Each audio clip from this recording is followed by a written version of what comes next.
You know, when you think about one of the most famous stories ever told, the Exodus, what comes to mind? Probably plagues, right? Or maybe the parting of the Red Sea. But what if I told you that's not where it starts? Not even close. The real beginning of this incredible rescue story, the one that sets the stage for the entire biblical story of redemption, is kind of hidden in a place most of us just skim right over, a simple list of names. So let's really dive into that. If you want to get your head around the full story of Jesus, I'm talking the miracles, his claims to be God, the cross, the whole shebang, where do you actually begin? You'd probably guess you start in Bethlehem, in a manger. But believe it or not, the Bible points us somewhere totally different. Yep, in Egypt. The story really kicks off hundreds of years earlier. Not in the Promised Land, but deep in the heart of a foreign empire, the ancient superpower of its day.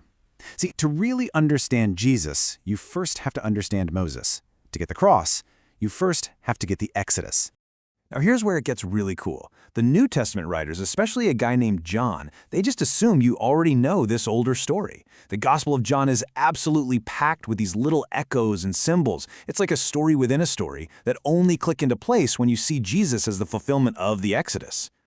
I mean, just look at this. It's not subtle. John is constantly showing us how Jesus is the new and better version of everything in the Exodus story. Jesus is the real bread from heaven. He's the living water. He's the great I am. He is the ultimate Passover lamb. So the Gospel of John, it's not a brand new story. It's actually the grand finale to a story that started way back in Egypt. Okay, so with all that epic foreshadowing, you'd think the book of Exodus would just burst onto the scene with a huge bang, right? You'd expect high drama, maybe a wicked pharaoh or a burning bush on page 1, but it doesn't. It starts with this incredibly quiet, almost understated opening. It starts with a genealogy, just a list of names. And you might be asking why? Well, it's because this story of redemption isn't just some random event. It's all about a promise, a covenant. This list of names is a bridge, see? It's deliberately fastening the new story of Exodus directly to the promises God made to Abraham, Isaac, and Jacob, generations earlier in the book of Genesis. And the contrast here is just wow. The book right before this, Genesis, it ends on such a final, somber note. The story of the patriarch Joseph ends with his death, his body in a coffin in Egypt. It really feels like the end of the line. And then for 400 years, silence. Nothing. God's people are just living as foreigners, this small minority group in a massive empire. Can you imagine? 4 long centuries of waiting, wondering if God had forgotten them. But here's the thing. God's hand, even when it's hidden, is never, ever idle. And then, boom, after all that quiet, the story just explodes with life. And listen to those words, fruitful, multiplied, filled the land. That's not just a description of population growth, no way. That language is a direct callback, an echo of God's original blessing at creation and his very specific promise to Abraham. This is covenant fulfillment happening right before our eyes. And right here, in this quiet but powerful beginning, we find the foundational pattern, you could even call it the blueprint, for how God saves people. It's a pattern that's going to repeat itself all the way through the rest of the Bible.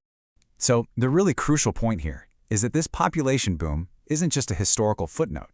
It's the first big piece of evidence in the story that God keeps his promises. Even across these huge stretches of time when it feels like absolutely nothing is happening, he is a covenant-keeping God. He's faithful. So the book of Exodus basically lays out this 4-step blueprint for salvation, and it always goes like this. It starts with people in bondage, enslaved to an enemy. Then comes a dramatic deliverance, and that rescue leads to a covenant, a formal relationship with God. And what's the ultimate goal of it all? Worship. This is so important to get. God tells Pharaoh, "Let my people go so that they may serve me." And that word for serve can also be translated as worship. So you see, redemption isn't just about escaping something bad, it's about being brought into this loving, worshipful relationship with the one who rescued you.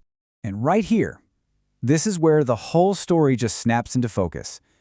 Because the central claim of the New Testament is that Jesus is the ultimate fulfillment of this ancient pattern. He comes to accomplish a much greater exodus. And the Bible doesn't even try to hide this connection. It puts it right out there in plain sight. At this pivotal moment in Jesus' life, Moses himself shows up to talk with Jesus about his upcoming death. And the actual Greek word the Bible uses to describe his death, it's exodos. I mean, come on. So the first exodus from Egypt becomes the shadow, the blueprint, for the reality we find in Jesus. He doesn't free people from a political dictator, but from the ultimate dictators, sin and death. He doesn't do it through the blood of an animal, but through his own. And his rescue doesn't form just one nation. It creates a global family, the church. And we can take this even one step further. Jesus doesn't just fulfill the pattern of the Exodus, he fulfills the entire story of Israel. He essentially relives their history, but this time he gets it right where they failed. So Israel, who was called God's son, came out of Egypt, but failed in the wilderness. Jesus, the true son, comes out of Egypt and succeeds perfectly in the wilderness. He is the true and better Israel. So when we pull the camera way back and look at the big picture, what does this whole centuries-long story, a story that starts with just a simple list of names, really tell us about the character of God? Well, these first few verses show us a God who is just unshakably faithful to his promises, even over 400 years. He is sovereign, he's in control, working his plan even inside a hostile foreign empire. He is incredibly patient, working quietly behind the scenes for centuries before he acts in a big way. And he's always purposeful, always moving history toward his goal of redemption. And maybe that's the key takeaway for us right there. Long before the flashy miracles, before the plagues and the parted sea, God was at work. He was quietly and faithfully preserving and growing his people, all according to his ancient promise.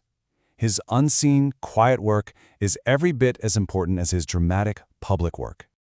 So this epic story that began with a quiet list of names in Egypt found its ultimate meaning in the Exodus of Jesus Christ, and it's a story that continues today through his people. So that leaves us with one final thought to chew on. If this is how big and patient God's plan is, what does it mean for you and me to be a part of that story right now, today?